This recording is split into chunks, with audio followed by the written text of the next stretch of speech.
U sjeverozapadnim dijelovima grada Belišća, odnosno u istočnim dijelovima Slavonske Podravine, smjestio se jedan raj. On se sakrio. On ovdje obitava već nekoliko stoljeća. To je močvara Bara Jugovača.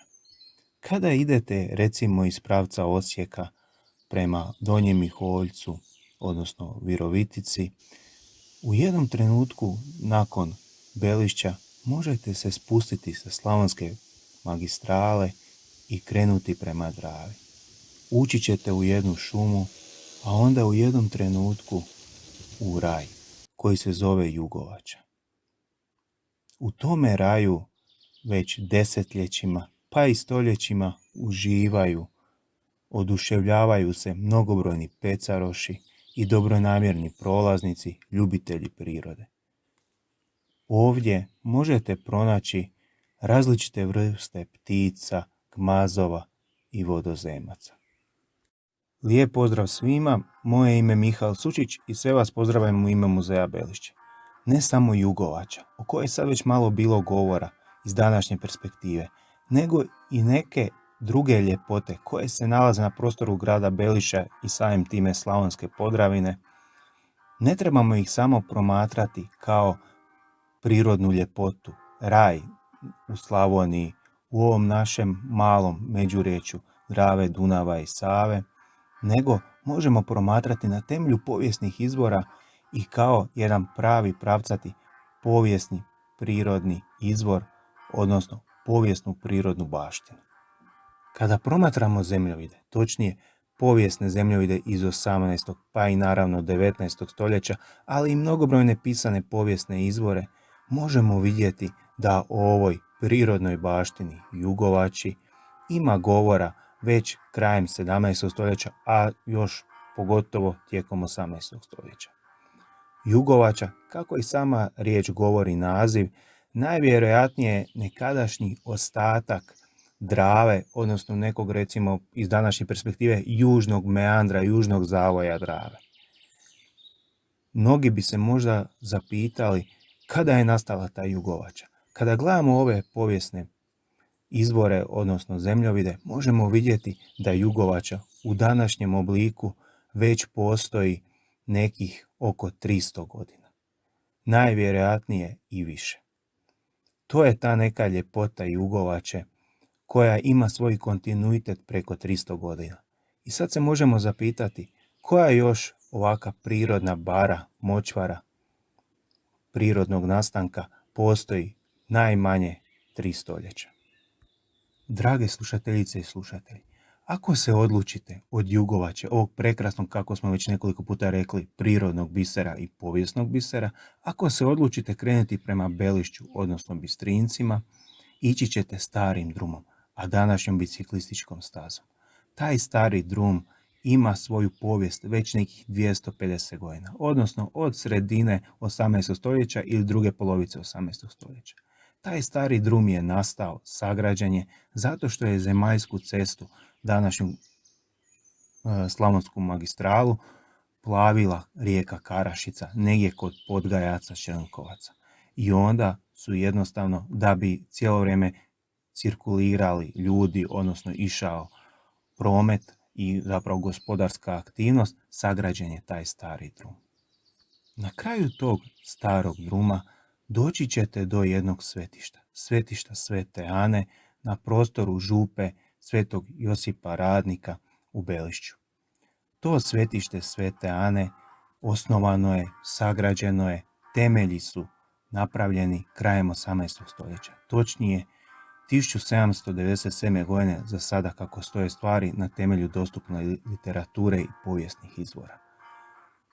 To svetište, naravno u suradnji sa vjernicima, uz, možemo reći, neki blagoslov vjernika, dala je osnovati, sagraditi Ana Marija Hillebrand von Brandanu, koja se je udala za baruna Josipa Ignaca, a bila je inače rođena Pejačević, iz one poznate obitelji, plemićke obitelji Pejačević.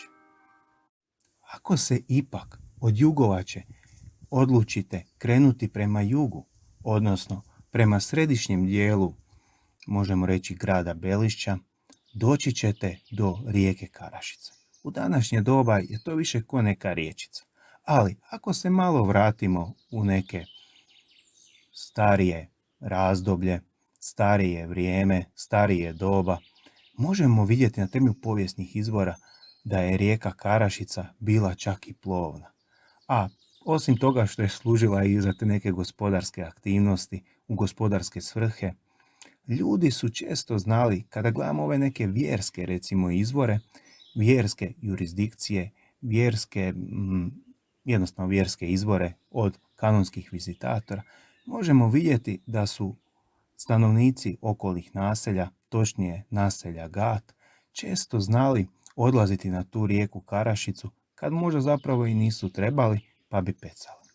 Isto tako su po svemu sudeći odlazili i stanovnici okolnih naselja. A ako se odlučite još malo udahnuti svježega zraka, vidjeti ovu prekrasnu ljepotu Slavonske Podravine i usmjerite se još malo na jug, doći ćete do jedne šume između naselja, recimo Tiborjanci, Vinogradci, Bocanjevci i Marijanci. To je šuma koja postoji recimo u ovakvom obliku isto već nekih, naravno uz određene male promjene što je normalno, već nekih recimo 200-250 godina. Kada naravno gledamo povijesne izvore i što naravno pisane povijesne izvore, ali i ove recimo povijesne zemljovide. Na prostoru ove šume je bilo nekoliko naselja, zato što je naravno ta šuma dok nije došlo do tog recimo kontinuiteta od prije recimo 200 godina, na prostoru te šume je bilo nekoliko naselja, koja je bila onda puno šira.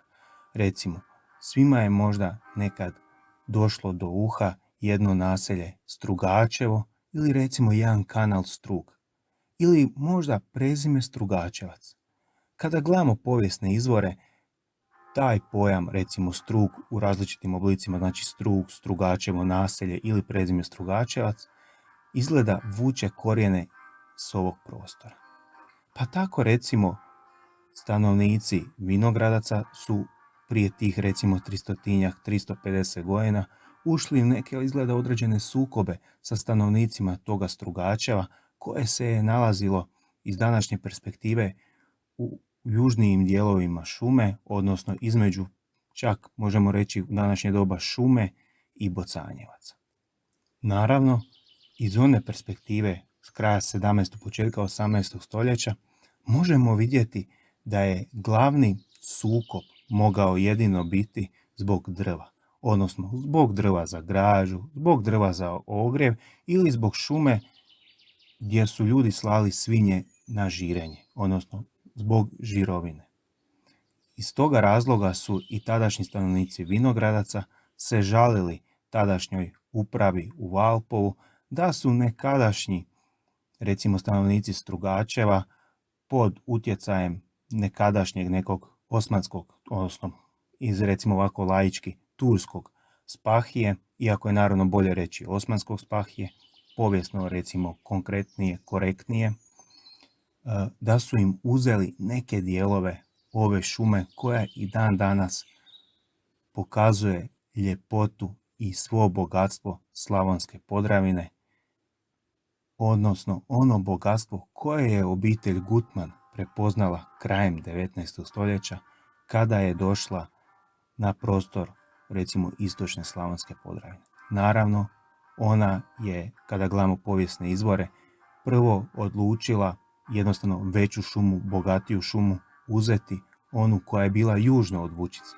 Na prostoru recimo Harkanovaca, Koške, Ivanovaca, recimo na tome prostoru.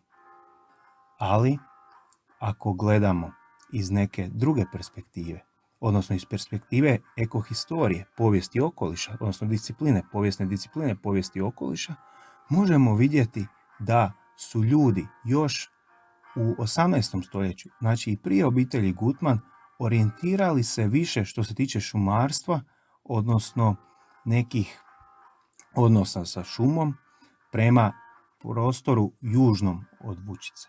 A ovaj prostor između Vučice i Karašice, odnosno nekim dijelovima i Karašice i Drave, su više kultivirali i jednostavno krčili šumu. I unatoč tom krčenju šume dogodilo se da je ova šuma o kojoj sada malo govorimo ostala do dana današnjeg. Ako vam recimo ova prirodna ljepota ne bude dovoljna u jednom danu, još ćete malo više ići prema jugu. Pa ćete doći, prije nego što dođete do rijeke Vučice, odnosno riječice Vučice u današnje doba, doćete do jednog kanala. To je onaj kanal koji smo već spomenuli, kanal Strug. Kada gledamo povijesne izvore, taj kanal je prije više bio ko neka rijeka, neki lijepi, bogati potok koji je plavio ovo cijelo područje. Ali zbog različitih melioracijskih, recimo, radova, akcija, aktivnosti od druge polovice 19. stoljeća, to je u današnje doba, pa i tijekom, možemo reći, dobrog dijela i 20. stoljeća, više bio ko neki kanal koji je ponekad imao vodu, nego jedan potok ili čak rijeka iz recimo 18. stoljeća ili dobrog dijela 19. stoljeća. I na kraju doći ćete do riječice Vučice. Do rijeke Vučice koja iz perspektive recimo povijesti okoliša je jedna brana, jedna granica između prostora koji je bio obrastao, koji je bio jedna močvara, šuma, jedna čak bi rekao i Amazona Slavonske Podravine i prostora koji je bio kultiviran, koji je bio obrađivan sjeverno od Vučice. To možemo zaključiti na temelju povijesnih izvora iz 18. stoljeća, 19. stoljeća. Ali Vučica nije bila samo to. Vučica je bila, ako gledamo jedne malo, recimo sada pisane samo povijesne izvore, izvještaje, možemo vidjeti da je rijeka Vučica bila i plodno tlo, odnosno plodna rijeka za razvoj mlinarstva. Za razvoj mlinova koji su bili takozvani kopneni mlinovi. Naravno, zbog širine i tadašnje rijeke Vučice, a i kao što možemo vidjeti i sadašnje, nije moglo doći do vodenica, do postavljanja vodenica, ali kopnenih mlinova je itekako bilo. I evo, to bi bilo to što se tiče ovih recimo prirodne baštine grada Belišća i Slavonske Podravine, a u sljedećem nastavku ćemo malo nešto reći i o materijalnoj baštini grada Belišća i Slavonske Podravine. Doviđenja.